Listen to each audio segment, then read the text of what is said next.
जैसा कि हम सभी जानते कि सनातन धर्म के अनुसार 4 युग होते हैं, जैसे कि सतयुग, त्रेता युग, द्वापर युग और कलयुग। और अभी का जो युग चल रहा है वह कलयुग।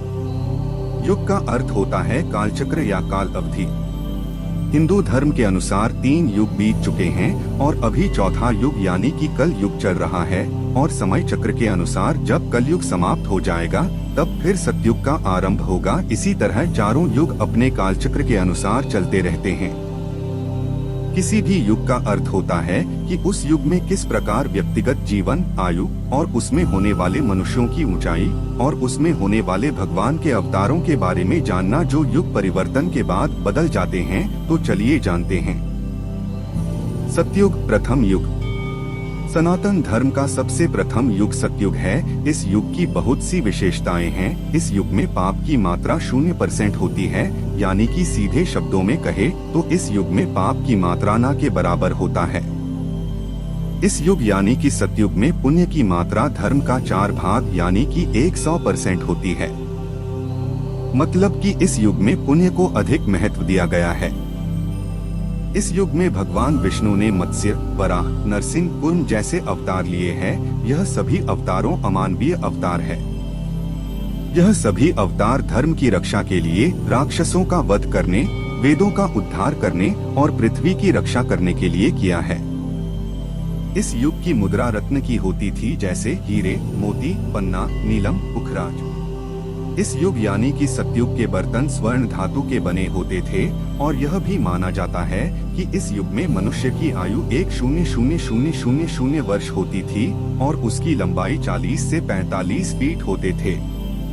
इस युग की आयु 1,728,000 साल होती है। इस युग में सत्य के 4 स्तंभ थे। जब सतयुग की आयु पूर्ण हुई तब आया त्रेता युग। चलिए इस युग के बारे में जानते हैं। त्रेता युग, दूसरा युग। जब सतयुग समाप्त हो गया तब त्रेता युग का आरंभ हुआ और यह युग सनातन धर्म का दूसरा युग माना जाता है।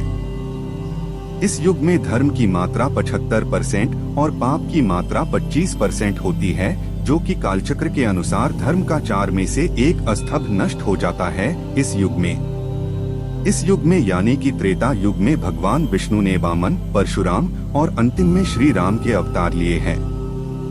इन अवतारों को लेने का कारण था कि वामन के रूप में राजा बलि का उद्धार करना, परशुराम के रूप में धर्म पथ से भटके हुए दुष्ट क्षत्रियों का नाश करके सबको धर्म पथ पर लाना, श्री राम के रूप में रावण का संहार करके इस समस्त पृथ्वी पर से रावण का आतंक मुक्त करना।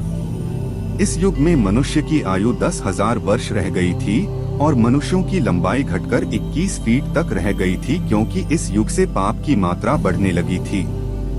इस युग की मुद्रा स्वर्ण की होती थी और पात्र यानी कि बर्तन चांदी की होती थी। और इस युग की आयु 1,2,9,6,000 वर्ष होती है, जो समय अनुपात के अनुसार घट जाती है। इसके बाद आता है द्वापर युग। द्वापर युग, तीसरा युग। त्रेता युग की आयु पूर्ण होने पर द्वापर युग की शुरुआत होती है। द्वापर युग को सनातन धर्म का तीसरा युग माना गया है। इस युग का तीर्थ स्थल कुरुक्षेत्र है। इस युग में पाप की मात्रा बढ़कर 50% और पुण्य की मात्रा घटकर 50% हो जाती है। इस युग में धर्म का आधा भाग यानी कि 2 स्तंभ खत्म हो जाता है। इस युग में मनुष्य की आयु घटकर 1,000 वर्ष रह गई थी और मनुष्य की लंबाई 10 से 11 फीट रह गई थी। इस युग की मुद्रा चांदी की होती थी और इसके पात्र तांबे के होते थे। इस युग की आयु 8,6,4,000 वर्ष होती है। इस युग के अंत में भगवान विष्णु ने श्री कृष्ण के रूप में अवतार लिया था और इस पृथ्वी पर से अधर्म का साम्राज्य मिटाया था और फिर पुनः धर्म का साम्राज्य स्थापित किया। उसके कुछ वर्षों बाद कलयुग की शुरुआत हुई। कलयुग, चौथा युग। द्वापर युग के समाप्त होने के बाद अर्जुन के पौत्र राजा परीक्षित के शासनकाल में कलयुग की शुरुआत हुई। कलयुग सनातन धर्म का चौथा और अंतिम युग कहा गया है। कलयुग को मानव जाति के लिए सबसे श्रापित युग भी कहा गया है। इस युग में पाप की मात्रा 75% और पुण्य की मात्रा 25% ही रह जाएगा। इस युग में धर्म का 4 स्तंभ में से 3 स्तंभ खत्म हो जाएगा और धर्म का 1 भाग ही रह जाएगा। इस युग यानी कि कलयुग की आयु 4320000 साल है। इस युग में मनुष्य की आयु 100 वर्ष और उसकी लंबाई 5 से 6 फीट तक बताई गई है, जो कि कलयुग के अंत आते आते मनुष्य की आयु 10 से 12 वर्ष और इसकी लंबाई 5 से 7 इंच तक ही रह जाएगी, जो कि अभी कलयुग का प्रथम चरण ही चल रहा है। इस युग के तीर्थ स्थल गंगा नदी है और इस युग की मुद्रा लोहे और कागज की बनी होंगी और इस युग के पात्र मिट्टी का होगा। इस युग अंत में भगवान विष्णु के कल्कि अवतार का जन्म होगा, जो कि इस संसार सा अधर्म का विनाश करके पुनः सतयुग की स्थापना करेगा। जैसा कि इस युग का अभी प्रथम चरण ही चल रहा है और कलयुग की शुरुआत द्वापर युग के बाद हुई है, तो पुराणों और विशेषज्ञों की गणना के अनुसार कलयुग अभी 5000 वर्ष ही बीते हैं, जो कि अभी कलयुग का अंत आने में 427000 वर्ष और बचे हुए हैं, जो कि कलयुग का अंत आने में भी बहुत समय है। तब भगवान विष्णु इस धरा पर अवतरित होंगे।